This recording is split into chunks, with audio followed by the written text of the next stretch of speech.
ini pasti masih dong. Ayo teman-teman, kita nyanyikan satu lagu penyembahan, Engkaulah Perisaiku.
Tuhan, kita berdoa dulu ya. Tuhan Yesus, terima kasih atas berkat-Mu pada hari ini. Ya Tuhan, hari ini kami ingin ibadah online. Pimpin kami dari awal, pertengahan, hingga akhirnya. Terima kasih Tuhan. Haleluya. Amin. Teman, kita nyanyikan satu lagu pujian, Yesus Pokok.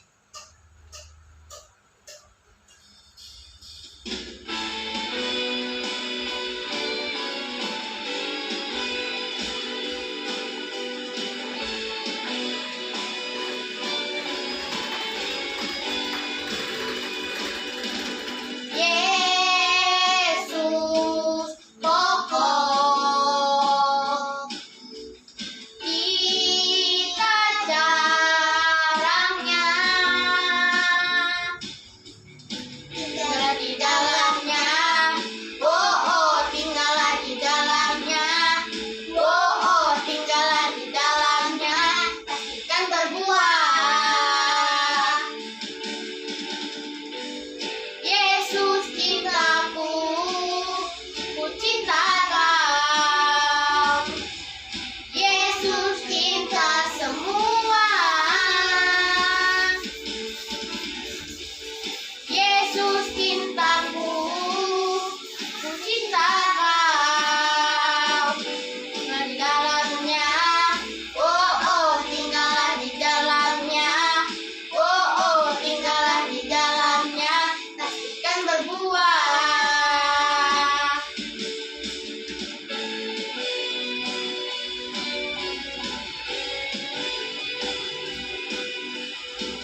satu lagu Waktu Tuhan.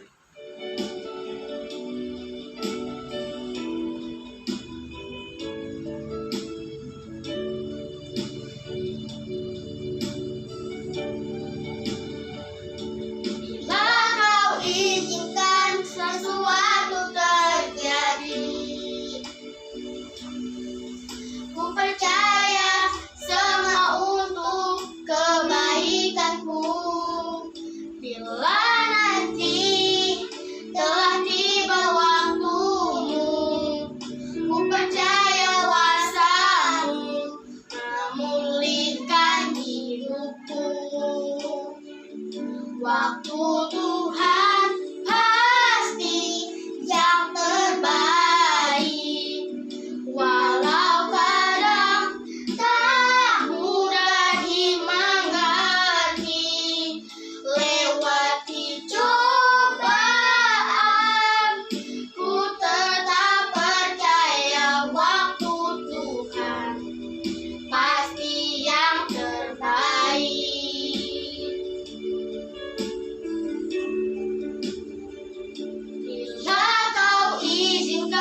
Sesuatu terjadi, ku percaya semua untuk kebaikanku.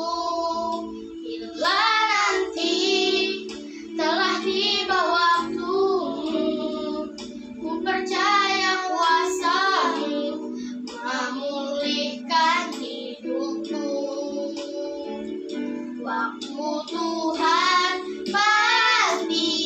yang terbaik,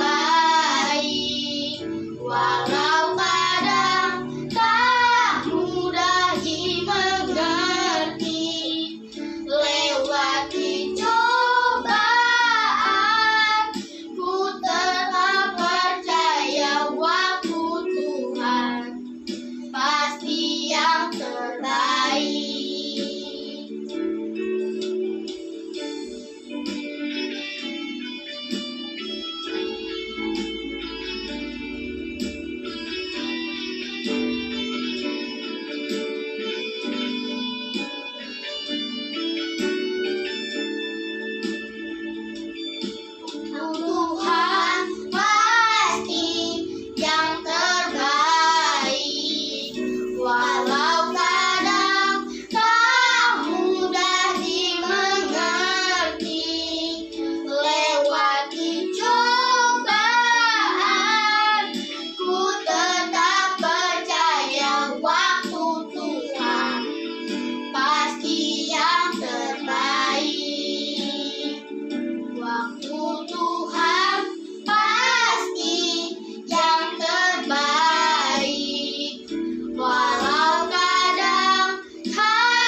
Sebelum mendengarkan firman Tuhan, mari kita berdoa terlebih dahulu ya teman-teman. Tuhan Yesus, terima kasih untuk berkat-Mu pada hari ini. Tuhan, sekarang kami mendengarkan firman-Mu. Bantulah kami untuk duduk diam, tidak berisik, dan dengar-dengaran. Ya Tuhan, berkatilah cici-cici yang menyampaikan firman-Mu. Terima kasih ya Tuhan. Haleluya. Amin. Shalom adik-adik. Iya, gimana? Luar biasa tadi kalian ya memuji Tuhannya ya. Nah, adik-adik, sekarang waktunya kita mau mendengarkan firman Tuhan. Lipat tangan, tutup mata. Yuk kita berdoa. Tuhan Yesus, terima kasih untuk berkat-Mu Tuhan. Hari ini kami siap mendengarkan firman-Mu. Kami mau duduk diam, dengar-dengaran, dan melakukan firman yang telah kami dengar hari ini. Terima kasih Tuhan Yesus. Kami siap Tuhan. Haleluya. Amin. Ya, adik-adik, bulan ini kita belajar mengenai tokoh-tokoh Alkitab yang melakukan terobosan yang luar biasa. Ya, kalian sudah dengar kan? Ya, kemarin-kemarin juga telah dibahas ya tokoh-tokoh Alkitab yang melakukan terobosan yang luar biasa. Nah, adik-adik, kok Tuhan bisa ya menetapkan orang-orang yang melakukan mujizat yang luar biasa? Ya, karena Tuhan ingin visinya tercapai, adik-adik ya. Dalam masa perjanjian lama, visi Tuhan adalah menjadikan bangsa Israel bangsa yang besar, bangsa yang diberkati Tuhan, bangsa yang dikenal oleh semua orang di dunia ini, merupakan bangsa yang diberkati Tuhan. Ya, dan Tuhan juga mau bangsa Israel itu tetap takut dan setia beribadah kepada Tuhan, ya. Itu visi Tuhan. Nah, adik-adik, Tuhan tidak sembarangan ya memilih orang-orang. Dia benar-benar seleksi ya dalam memilih orang-orang yang menjadi perantaranya ya, yang melakukan mujizat yang luar biasa ya. Contohnya Tuhan memilih Abraham sebagai bapak orang percaya. Itu Tuhan memilih benar-benar ya, benar-benar memilih Abraham ya. Dan Tuhan juga memilih seperti Daniel ya, Yusuf, Daud. Nah, Tuhan tahu siapa orang-orang yang benar-benar memiliki integritas dan kesetiaan yang tinggi. Nah, mau nggak adik-adik dipilih Tuhan seperti mereka? Mau ya? Iya, aku juga mau ya. Nah, adik-adik, hari ini kita belajar mengenai Nabi Elia. Siapa sih Nabi Elia?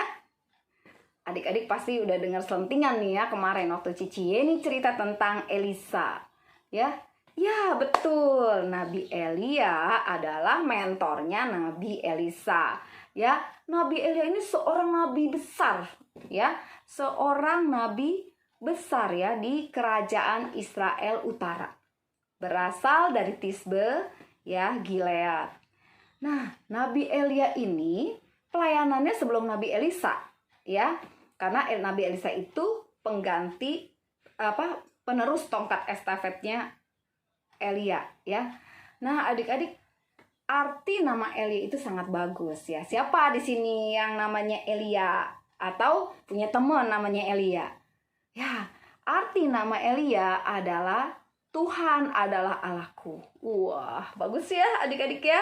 Nah, jadi nanti kalau lihat temennya ada yang namanya Elia, wah namanya bagus sekali artinya ya.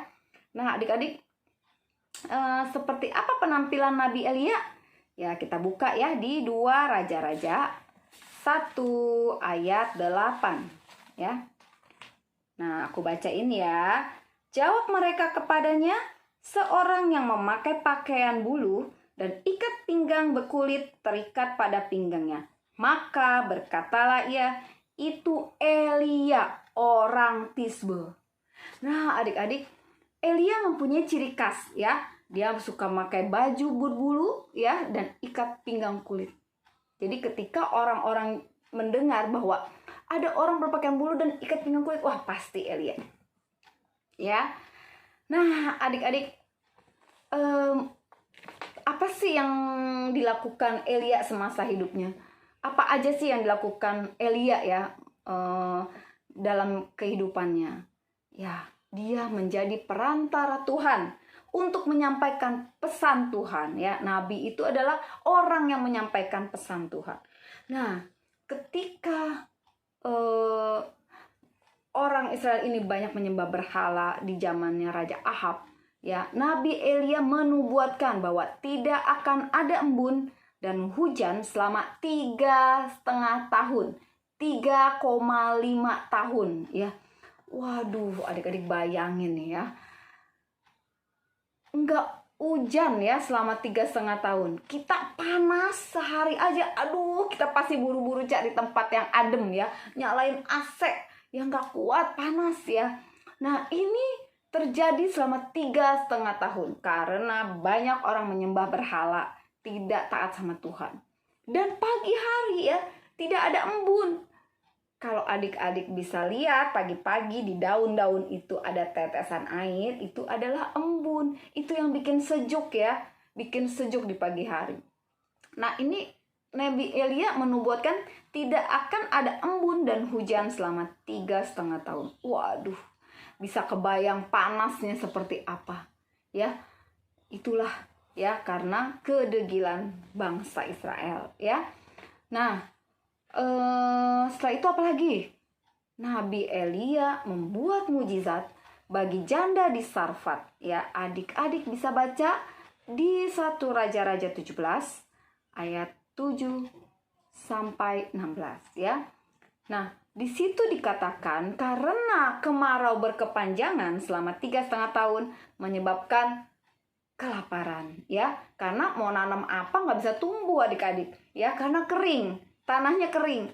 Nah, janda di Sarfat ini udah pasrah deh karena dia sudah tidak punya lagi cadangan tepung dan minyak untuk dibuat makanan.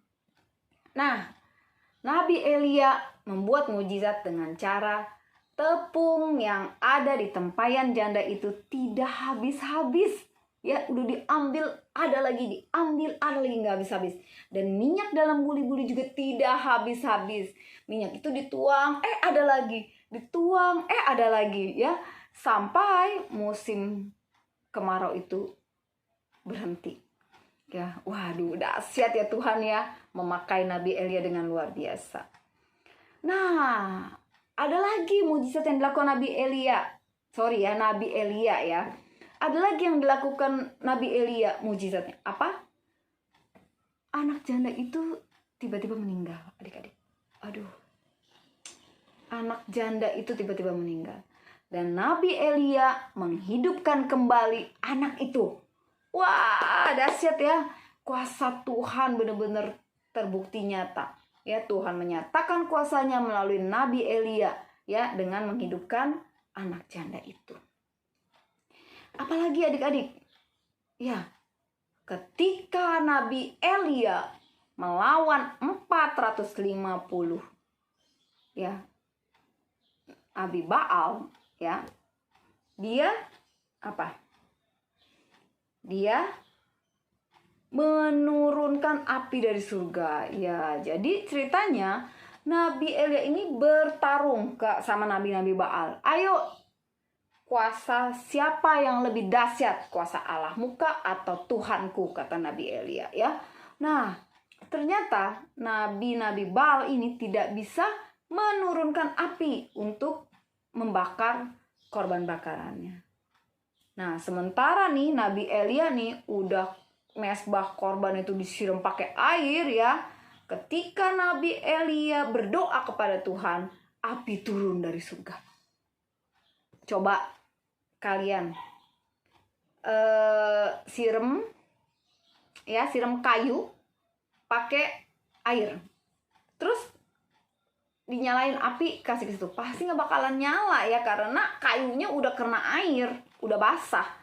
Tapi ini tuh ya Tuhan bisa membuat mujizat melalui Nabi Elia dengan menurunkan api dari surga. Waduh, sehingga nabi-nabi Baal itu kalah. Ya, dahsyat ya Tuhan kita ya. Nah, ada lagi.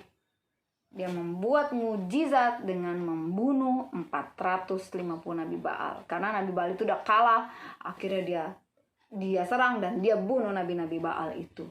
Ya, ada lagi. Setelah musim kemarau yang panjang 3,5 tahun.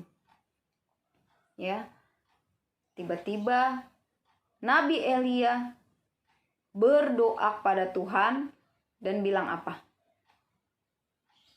Hujan akan turun ya. Nah, coba nih buka nih di 1 Raja-Raja 18 ayat kita dari 44 ya sampai 46 ya.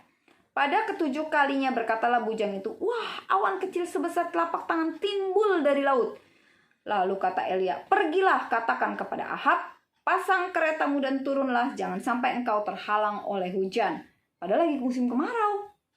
Tapi Nabi Elia bisa bilang, mau hujan. Ya. Nah, maka dalam sekejap mata langit menjadi kelam oleh awan badai. Lalu turunlah hujan yang lebat. Ahab naik kereta lalu pergi ke Yezreel. Tetapi kuasa Tuhan berlaku atas Elia. Ia mengikat pinggangnya dan berlari mendahului Ahab sampai ke jalan menuju Yezreel. Wah, dahsyat ya Tuhan ya. Dia membuat Nabi Elia melakukan mujizat-mujizat yang luar biasa. Ya, Tuhan memakai Nabi Elia untuk melakukan mujizat-mujizat yang luar biasa. Dia cuma ngikat pinggangnya, bisa lari, bisa mendahului Ahab yang naik kereta. Ya. Terus Tuhan melalui Nabi Elia menurunkan hujan pada musim kemarau udah 3,5 tahun. Ya. Wow, dahsyat ya adik-adik ya. Nah, teladan apa sih yang bisa kita ikuti dari Nabi Elia? Ya, sehingga dia bisa dipakai Tuhan dengan luar biasa. Ya. 1. Elia tetap setia dan gigih menyampaikan pesan Tuhan meskipun dia terancam. Ya, dia dikejar-kejar sama si Isabel, ya, istrinya Raja Ahab. Kenapa? Karena dia memusnahkan 450 nabi Baal. Tapi Elia tetap setia dan sampaikan pesan Tuhan. Ya, buat bangsa Israel. Kedua, Elia mendengar perintah Tuhan dengan rendah hati. Tuhan suruh ini dia kerjain. Tuhan suruh kamu pergilah ke gua, ke Sungai Keret bersembunyi di sana, dia ikutin. Kamu pergi ke Raja Ahab, dia ikutin ya. Kamu pergi ke Sarfat, ya dia ikutin. Dia mengikuti setiap perintah Tuhan dengan tidak berbantah. Dia mengikuti perintah Tuhan dengan rendah hati, ya. Dahsyat ya Nabi Elia. Ya, enggak pernah dia nolak. Enggak Tuhan, enggak gitu. Kamu ke Sarfat, ya, temui seorang janda di sana, lakukan mujizat, ikutin. Kamu bersembunyi, dia ikutin, ya. Nah, itulah Nabi Elia, ya. Dahsyat ya. Terus Elia mengajarkan kita ketika kita harus tunduk pada kuasa Tuhan dan beriman, maka kita mampu melakukan mujizat, ya. Tadi dia tunduk, Tuhan suruh apa diikutin. Tuhan bilang, utuh mezbahnya siram air, tuh dia ikutin. Ketika kita tunduk sama Tuhan dan beriman, di situ mujizat ada. Ya. Nah, kita juga bisa belajar dari Nabi Elia tentang keberaniannya. Keberaniannya menentang ajaran yang tidak benar. Dia tidak takut melawan 450 nabi Baal, padahal dia seorang diri. Ya, dia dengan berani. Tidak benar ya tidak benar, dia katakan itu tidak benar, ya. Nah, lalu Elia adalah seorang pemimpin yang sangat teladan, ya. Kenapa? Karena dia mempersiapkan Elisa sebagai generasi penerus pelayanannya. Ya, ada banyak ya, berarti ya teladan yang bisa kita belajar dari Nabi Elia, ya. Tadi dia setia menyampaikan firman Tuhan meskipun nyawa taruhannya, ya. Kedua, dia tetap mendengar perintah Tuhan dengan rendah hati, tidak pernah membantah Tuhan. Ketiga, dia tunduk pada kuasa Tuhan dan memiliki iman yang luar biasa sehingga mujizat terjadi, ya. Terus berani melawan ketidakbenaran. Dan yang terakhir, dia menyiapkan seorang penerus, ya.